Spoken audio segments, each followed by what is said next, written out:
Hello दोस्तों, मैं ललित भार्गव स्वागत करता हूं आपका मेरे चैनल स्टडी मंत्रा पर। तो आज से हम स्टार्ट करने जा रहे हैं क्लास 10th सोशल साइंस के सारे chapter wise most important questions की सीरीज। फ्रेंड्स, हम इम्पोर्टेंट क्वेश्चंस को पढ़ते पढ़ते ही सारे चैप्टर को कवर कर लेंगे। So guys, without wasting our time, let's start with our first question. ये गाइज, आ गए हैं हम अपने फर्स्ट क्वेश्चन पर। Define the term resources and also classify them. देखिए, रिसोर्सेज क्या होते हैं? एनवायरनमेंट की वो सारी चीजें जो हमारी जरूरतों को पूरी करें, वो सारी चीजें रिसोर्सेज हैं। आगे चलते हैं। अब हम रिसोर्सेज को क्लासिफाई करेंगे on the basis of origin. इसको दो ग्रुप्स में बांटा गया है, biotic resources and abiotic resources. हमारे एनवायरनमेंट में पाई जाने वाली सारी living things are the biotic resources. सारी लिविंग थिंग्स जो हमारे एनवायरनमेंट में हैं वो बायोटिक रिसोर्सेज हैं। जैसे एग्जांपल ले लेते हैं, ट्रीज, एनिमल्स, इंसेक्ट्स, ये सारी लिविंग थिंग्स हैं। तो ये बायोटिक रिसोर्सेज में आती हैं। अब बायोटिक रिसोर्सेज की तरफ चलते हैं। All the non living things, जो भी अजीवित प्राणी हैं हमारे एनवायरनमेंट में, वो अबायोटिक रिसोर्सेज में आते हैं। जैसे earth, air, water, metal, rocks are non-living things. So these are considered in abiotic resources. अब हम क्लासिफिकेशन करेंगे रिसोर्सेज का on the basis of exhaustibility. Exhaustibility से मतलब है यहाँ पर कि ये रिसोर्स खत्म होगा या नहीं होगा। तो इसको भी दो ग्रुप्स में बांटा गया है, renewable resources and non renewable resources. Renewable resources क्या होते हैं? जिनको हम रिन्यू कर सकते हैं, जो कभी खत्म नहीं होते। एक तरीके से कहा जाए तो हम इनको रिसाइकल कर सकते हैं। वो रिसोर्सेज रिन्यूएबल रिसोर्सेज हैं। जैसे सोलर एनर्जी, इसको हम रिसाइकल भी कर सकते हैं, ये कभी खत्म भी। नॉन रिन्यूएबल रिसोर्सेज वो रिसोर्सेज हैं जिन्हें हम बार बार यूज नहीं कर सकते और जो कभी ना कभी जाकर खत्म हो जाएंगे एनवायरनमेंट में से। वो रिसोर्सेज नॉन रिन्यूएबल रिसोर्सेज हैं। जैसे मिनरल्स एंड फॉसिल फ्यूल्स, ये हमारे नॉन रिन्यूएबल रिसोर्सेज हैं। अब हम चलते हैं classification on the basis of और ओनरशिप की तरफ। देखिए, ओनरशिप से मतलब है यहाँ पर किसी रिसोर्स को कौन ओन करता है। तो पहला ग्रुप है individual resources.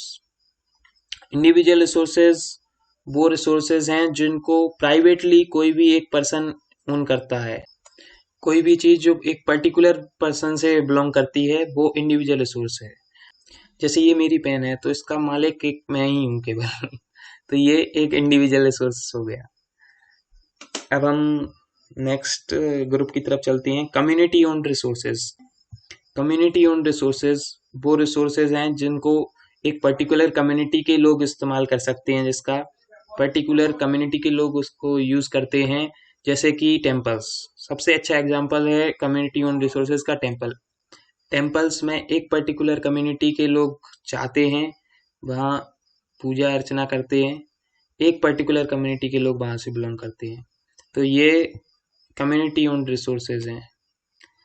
Village Pond's, village Pond's में एक पर्टिकुलर विलेज या एक पर्टिकुलर कम्युनिटी के लोग उसका इस्तेमाल करते हैं, तो वो भी एक कम्युनिटी ओन्ड रिसोर्स है।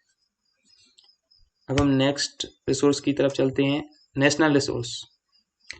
All the resources within the nation are called national resources.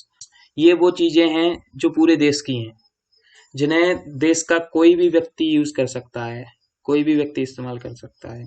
जैसे wild life resources, minerals, forest, wild life, international resources.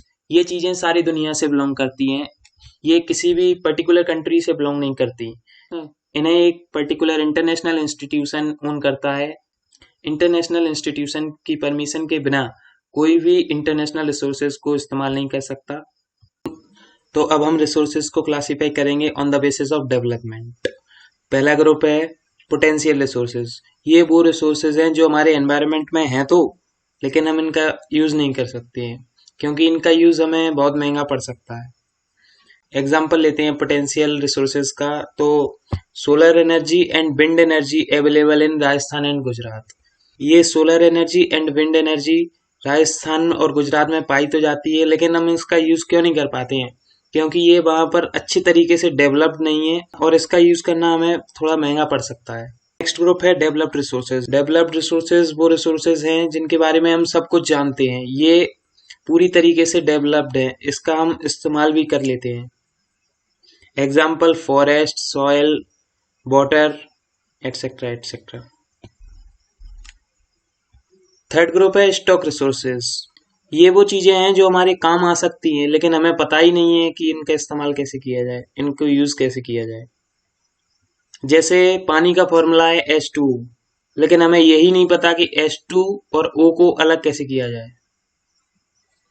Fourth और लास्ट ग्रुप है रिजर्व रिसोर्सेज। रिजर्व रिसोर्सेज वो रिसोर्सेज हैं जिन्हें हमें use करना तो आता है लेकिन हम आगे के लिए इनको रिजर्व करके रखते हैं, आगे के लिए हम इनको सेव करके रखते हैं। जैसे डैम्स में पानी, फॉरेस्ट, इनको हम आगे के लिए रिजर्व करके रखते हैं। तो ये था रिसोर्सेज एंड डेवलपमेंट का पहला मोस्ट इम्पोर्टेंट क्वेश्चन। गाइज, आपको अगर हमारा कंटेंट अच्छा लगा हो तो चैनल को सब्सक्राइब करें और अगले क्वेश्चंस की सीरीज को जरूर देखें।